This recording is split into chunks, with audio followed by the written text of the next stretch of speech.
If you're waking up between 2 and 4 in the morning, wide awake, your heart is racing, your mind is racing, and you're unable to fall asleep, I want you to stay here with me because what you're experiencing is common. It's explainable, and most importantly, it is fixable. It's not anxiety. This is not you failing. This is something you have to accept, you guys. We can fix it. So I'm Gina, a certified holistic health coach. Well, I want to walk through why sleep breaks down during perimenopause and menopause, and exactly how to begin resetting your sleep cycles in a way that supports your hormones, your nervous system, and your long-term health. So this is not about doing everything at one time. So I don't want you to hear me and just be like, I got to change all this. But it's about understanding what's happening with your body instead of fighting against it. So let's talk about why sleep changes during perimenopause and menopause. So let's start with what's actually happening inside of your body. So during perimenopause and menopause, estrogen and progesterone begins to fluctuate and eventually decline. Now, progesterone is naturally calming, and it's like your body's built-in relaxer. When progesterone drops, your body loses that calming signal at night, which makes it harder to stay asleep. Estrogen helps regulate melatonin and serotonin, which control your sleep rhythm, your mood, and your emotional stability. And when estrogen fluctuates, sleep becomes lighter, more fragmented, and more easily disrupted. This is why so many women wake up in the early morning of the hours, between 2 and 4 a.m. Now, cortisol, your stress hormone, naturally rises. And in a healthy rhythm, cortisol should rise closer to in the morning. But during perimenopause and menopause, cortisol often rises a little bit too early. Body thinks it's time to be alert instead of resting. You wake up tired, wired, and frustrated. This matters more than you think.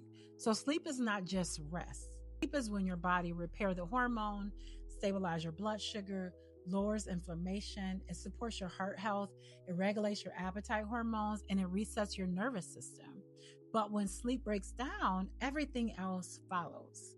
Weight becomes harder to manage, anxiety increases, your blood pressure begins to rise, your energy crashes, your mood becomes unpredictable. You go from 0 to 10 in no time.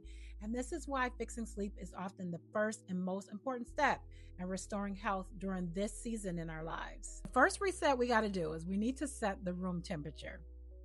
That's huge. That's one of the simplest and most overlooked changes is room temperature. For optimal sleep during perimenopause and menopause, your bedroom should be between 60 and 67 degrees Fahrenheit.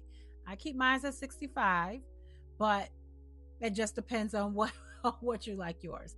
The range supports melatonin production, lowers your cortisol, and it reduces like those night sweats and your restlessness. And if 60 feels too cold, that's fine. Then aim for 65 degrees and make sure you're using breathable blankets instead of turning the heat up. Your body needs to cool down, and that's how it stays asleep. So the second thing we need to do is to calm the nervous system. So your nervous system plays a massive role when it comes to sleep. Now, when estrogen drops, your nervous system becomes more sensitive to stress. That means you need stronger calming signals at nighttime. Magnesium is one of the most supportive minerals for sleep during this time. Helps relax your muscles, calm the nervous system, reduce nighttime tension, support deeper sleep. Herbal teas can be very effective as well. So I use a lot, and I like to do a lot of different little herbal teas. I like to do lavender. There's a whole lot, chamomile, lemon balm, and I do like different little ones. Passion fruit at nighttime is so much fun. And everything I'm mentioning, you guys, I'm going to put it in the description so you guys know exactly what to get. And if loose leaf tea feels overwhelming, tea bags work just fine too. I like my loose leaf teas, but the goal is not perfection. The goal is consistency. Third reset is your sleep environment. Your body needs clear signals that it's safe to rest. And your environment matters more than you realize. Soft lighting instead of bright overhead lights, an essential oil diffuser with calming scents. I use an air purifier for clean air. I use a weighted blanket for gentle pressure, a salt lamp instead of harsh lighting. These are not luxuries. It ain't like you're being extra, but they are nervous system cues. I have a whole nighttime routine. And this stage of life requires more gentleness, not more discipline.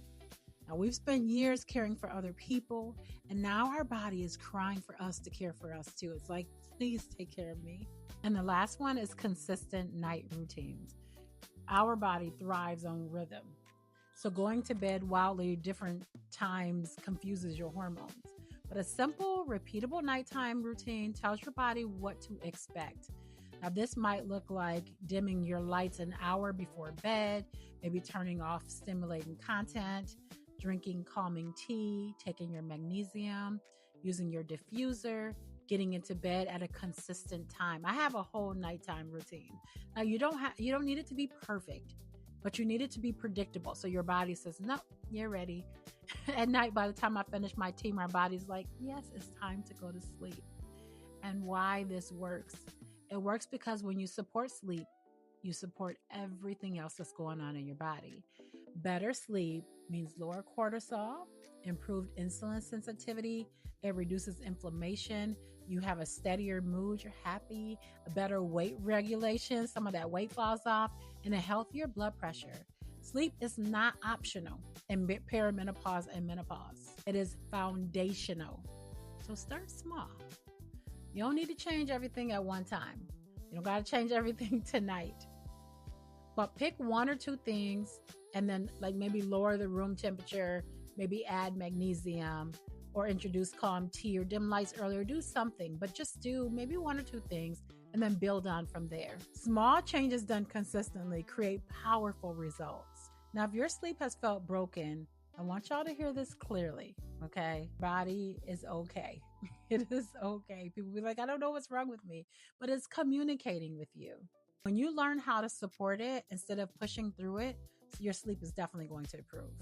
Now, I'm going to leave links below to the tools and supports that I mentioned so you can choose what feels right for you. If this has helped you, stay with me. Go ahead and follow, subscribe, like, all that good stuff. I'm going to continue sharing practical, faith-centered, and body-supportive guidance, help you navigating through menopause and perimenopause in clarity and confidence.